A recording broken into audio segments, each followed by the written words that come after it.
السلام علیکم، میں ہوں آپ کی ہوسٹ مبشرہ اور میں آپ کے لیے لائی ہوں ماہنامہ انسانیت۔ اس میگزین میں ہیں آپ کے لیے بہت سے سیگمنٹس۔ چلتے ہیں آج کے سیگمنٹ کی جانب، جو تحریر کردہ ہے محمد وسیم اکرم کی، جن کا تعلق ہے بہاولپور سے۔ دوہرا معیار۔ میں گزشتہ چند دنوں سے سوشل میڈیا پر دیکھ رہا ہوں کہ لوگ ایک دوسرے کو سیاست کی بنیاد پر باتیں سنائی جا رہے ہیں، گالی گلوچ دیے جا رہے ہیں۔ میں نے اس سب کا جو لب و لباب نکالا ہے وہ یہ ہے کہ ہم زیادہ تر پڑھے لکھے حضرات غلط کو غلط اور درست کو درست کہنے کا حوصلہ نہیں رکھتے۔ ہم بس اندھا دھند لوگوں کو تنقید کیے جا رہے ہیں، چاہے وہ غلط ہے یا صحیح، اور مخالفین کو نیچا دکھانے میں لگے ہوئے ہیں۔ ہم لوگوں میں سچ اور سچے لوگوں کا ساتھ دینے کا ظرف نہیں رہا۔ ہم لوگوں نے صرف اور صرف تنقید کرنا سیکھا ہے۔ ہم نے ذاتی طور پر کوئی اچھائی کی ہے یا نہیں کی اس کا اثر نہیں لیتے، بس جو اچھائی اور بہتری کے لیے ہوتا ہے اسی راستے پر چلے جاتے ہیں۔ میں آپ کے سامنے چند مثالیں پیش کرنا چاہتا ہوں۔ حالیہ کورونا کے اثرات سے تو سب امید ہے سب باخبر ہوں گے۔ ہمارے ملک کے وزیر اعظم نے بھی اس سب سے نپٹنے کے لیے کچھ اقدامات کیے، جن میں سے ایک جزوی لاک ڈاؤن ہے۔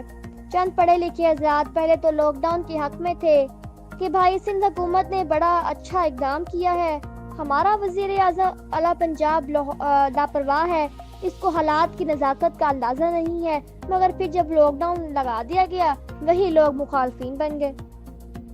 اسی طرح جب لاک ڈاؤن کی وجہ سے روزگار کے مسائل سامنے آئے تو لوگ باتیں کرنے لگے کہ ہمارے وزیر اعظم کو لوگوں کی کفالت کرنی چاہیے۔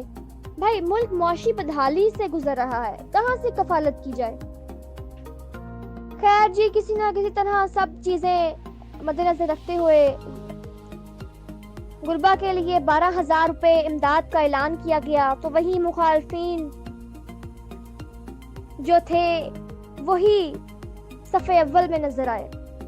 بہت سے لوگوں نے اس پر بھی تنقید کرنا شروع کر دی کہ یہ تو پچھلی کچھ سکیمیں ہیں، ان کی رقم بچا کے رکھی تھی، اس سے امداد کی جا رہی ہے۔ وزیر اعظم پاکستان نے غربا کے حالات اور پاکستانی معیشت کو مد نظر رکھتے ہوئے قومی اور بین الاقوامی مقام صاحب حیثیت پاکستانی مسلمانوں اور غیر مسلم طبقے سے امداد کی اپیل کی، تاکہ وبا کورونا کے ساتھ ساتھ غربت سے بدحال لوگوں کو سہارا دیا جائے۔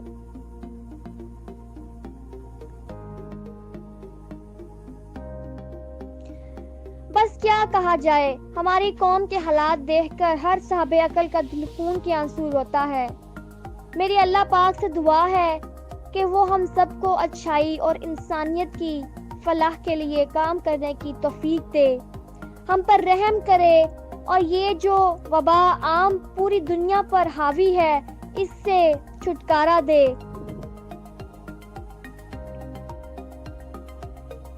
ہم سب کو ایسے حالات کا مقابلہ کرنا ہے، بڑھ چڑھ کر اپنے عطیات اور صدقات حقداروں تک پہنچائیں، اور نہیں تو کم از کم اپنے تو آس پاس کے لوگوں اور بالخصوص اگر آپ کے رشتہ داروں میں ایسے لوگ موجود ہوں تو خوددارا مشکل کی اس گھڑی میں ان کا سہارا بنے۔ شکریہ۔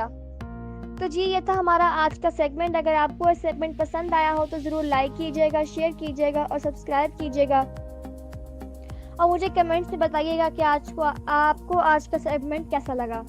ماہنامہ انسانیت گوگل اپلیکیشن ہر ماہ مفت حاصل کریں۔ اپلیکیشن کا لنک ویڈیو کی ڈسکرپشن میں موجود ہے۔ شکریہ۔